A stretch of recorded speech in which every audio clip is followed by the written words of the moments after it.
Have you ever stepped into a place where the air felt wrong? Where something unseen was watching your every move? Tonight, we enter the infamous Blackwood Mansion, a place where shadows move, whispers call your name, and reality twists into nightmares. But once you enter, you may never leave. The Blackwood Mansion had been abandoned for nearly a century, yet it never truly felt empty. Locals called it cursed, a place where shadows moved on their own, and where people who entered sometimes never returned. I wasn't one to believe in ghost stories. I was a journalist, a seeker of facts, not myths. But the Blackwood case was different. For years, I had been obsessed with the disappearance of Elliot Graves, a journalist much like myself who vanished inside the mansion in 1979. His notes, recovered from the ruins of his motel room, described whispers in the dark and a sense of being watched. His last entry simply read, "I see them now. I needed to know what happened to him." That needed led me here, standing before the towering husk of the mansion, the November wind howling through its broken windows. I stepped inside, flashlight in one hand, camera in the other. The air was stale, thick with dust and time. My footsteps echoed unnaturally, swallowed by the cavernous halls. Faint traces of the past remained. A toppled chair, a cracked mirror, the faint scent of something burnt lingering in the wallpaper. And yet, the house was too intact.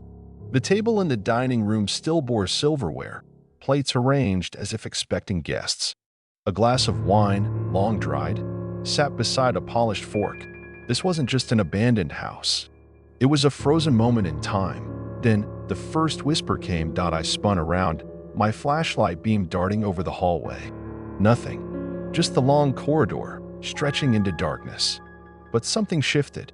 The shadows on the far wall, they had been still before, hadn't they? Now, they seemed longer. Closer. I exhaled, steadying myself. Don't lose it, I told myself. You're here for the story. I pressed forward, deeper into the house, unaware that the exit behind me was already gone. The study was the heart of the Blackwood estate, a place where Victor Blackwood, the last known owner, spent his final days before he and his family disappeared. The heavy mahogany desk was coated in dust, but the drawers weren't locked. I pulled one open and found a stack of brittle papers, Victor's journal. Flipping through the pages, I saw his descent into paranoia unfold in ink. November 3rd, 1926. The shadows move when I turn my back. Abigail says I'm imagining things, but I know what I saw. November 7th, 1926. The whispering has begun. I can't make out the words. Sometimes it sounds like my own voice. November 11th, 1926. They are watching. We cannot leave. The final entry was only 2 words, scribbled in shaking script. It's here. I exhaled, trying to ignore the chill crawling up my spine. This was evidence. Real documentation. I took photos of the pages, careful not to disturb them too much. But when I lowered the camera, the air in the room had changed. The shadows had deepened, stretched. They clung to the corners of the room like oil stains, moving in unnatural ways. Then, as I stared, one of them pulled away from the wall. A figure. Tall, featureless, watching. The whispering returned, but this time, I understood the words. It was my own voice, distorted, calling my name. I backed away, but the study door slammed shut on its own. The air felt thick, suffocating. The camera trembled in my grip as I raised it, snapping a desperate photo. The flash illuminated the room for half a second. And in that moment, I saw them. Not just one shadow, but many. Figures stood all around me, featureless but unmistakably human. Their outlines flickered and twisted, their heads cocked unnaturally. Then, they lunged. I don't remember running, but suddenly I was in the hallway again, gasping for breath. My flashlight flickered wildly, casting jagged shapes along the walls.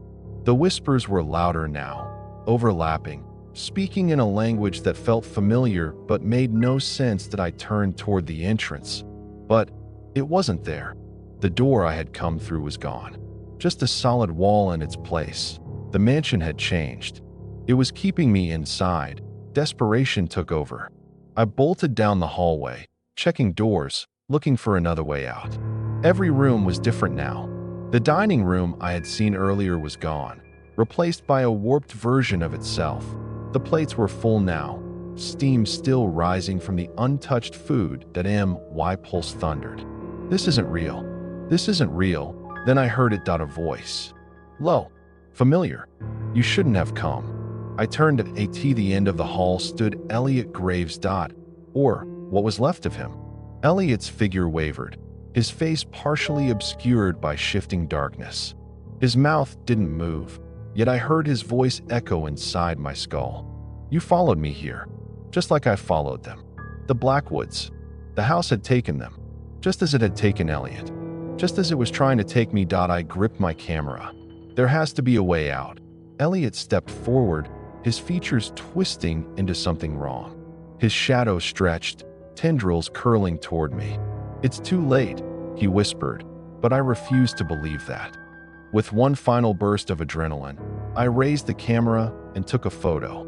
The flash split the darkness apart for an instant, and the shadows recoiled. I ran. I didn't look back. The mansion warped around me, hallways stretching, twisting, but I kept running.